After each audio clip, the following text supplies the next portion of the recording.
Welcome back to All This Math. This is Professor Parker, and for this lesson, we're going to get into some geometry. And within geometry, we're going to talk about the triangle sum theory, or the triangle sum theorem. All right? Now, geometry has a whole bunch of theories in it. It's got a whole bunch of postulates, a whole bunch of laws that you basically just need to memorize. And once you memorize those theories or postulates or laws, then you can take that information from those theories and you can create equations in order to figure out the solutions to problems, right? Like this one that's behind us, right? Behind us, we got a triangle and we know two of the angles and there's a missing angle. So when we say, or when somebody tells you to find the missing angle, they're not trying to say, oh, look, it's right there, right? That's not what they're trying to say, all right? What they're trying to say is find the measurement of this angle. You don't know the measurement of this angle, but using the triangle sum theory, you can figure out the measurement of this angle, all right? Because dig this, right? The triangle sum theory basically says that in any triangle, as long as it is actually a triangle, all three angles added up together must add up to the number 180. They don't add up to 170. They don't add up to 190. They don't add up to 181. They don't add up to 179. They must add up in total to 180. So that means that this angle plus this angle plus this angle must all add up to 180.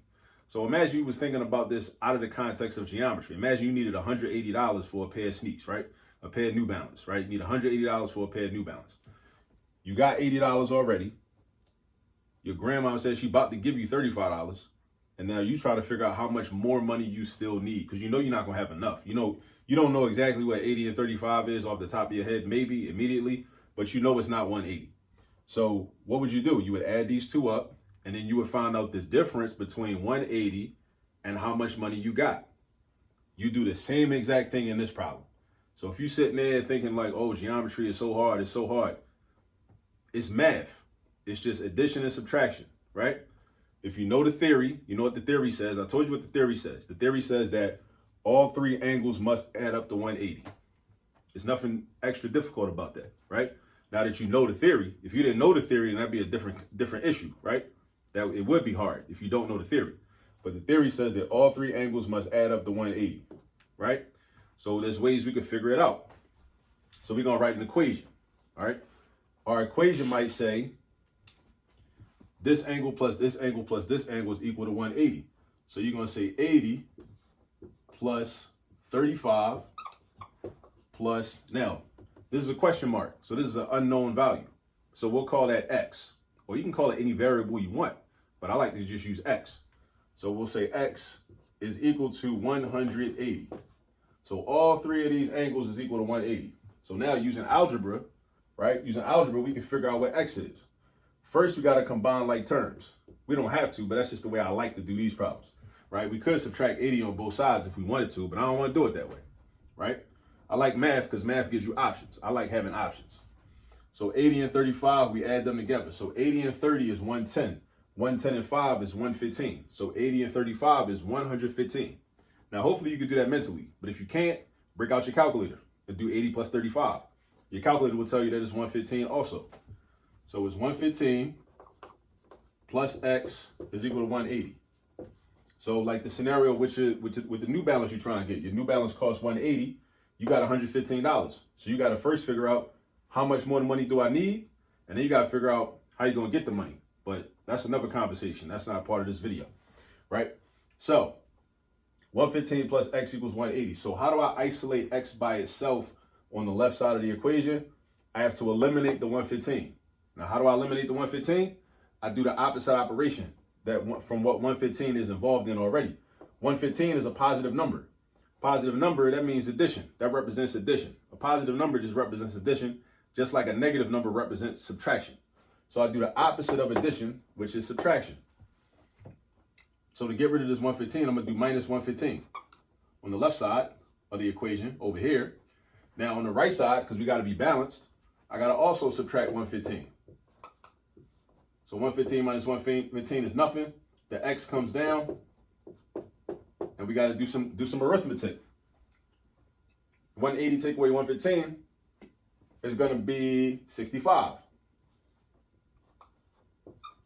So the third angle that's missing is 65 degrees. So X is 65 degrees. So this is the missing angle. Now, let's say you want to check your work. In order to check our work, because I highly recommend that, always check your work. All three angles should add up to 180. So it should look like this. This is our check, right? 80 from there, 35 from there, 65 from here. All three of those should equal 180. So if this is true, then that means this answer is correct. So ask yourself, what's 80 plus 30? I'm going to break this down by place value. I'm going to add up all the tens. 80 plus 30, 110. 110 plus 60, 170. Now I'm going to add up the 5. Add up the ones place numbers. 0 plus 5 is 10. What's 170 plus 10? 180. So that's proof that this is correct. 180 equals 180. So if 180 in fact equals 180, then it means that this is correct. X is 75. I'm sorry, not 75. X is 65. So X is 65. And that's how you use the triangle sum theory. Now, sometimes the problems are not going to be this easy. Sometimes you're going to have variables, and sometimes you'll have variable expressions. You might have like an angle that's equal to X plus 14. You might have an angle that's equal to 2X minus 9 or something like that. And then you still got to figure out, what the missing angle measurements are, right? So first you got to solve for X, and then you go back and plug the value for X into that expression in order to figure out what the angle is. I'm going to do some videos like that too. Stay tuned for those, right? But understand, triangle sum theorem just means that all three angles in a triangle must add up to 180. They must add up to 180. They don't add up to 185. They don't add up to 190. They don't add up to 200. They don't add up to 179. They don't add up to 180.2. They gotta add up to exactly 180. Because if all three angles don't add up to 180, then you're not dealing with a triangle. You're dealing with something, but it ain't a triangle. I guarantee you. All right. So that's that. I showed you how to do it. Now, the way you're going to really learn it is by getting some practice. You got to go practice. So go practice, and I'll catch up with you on the next video. Peace.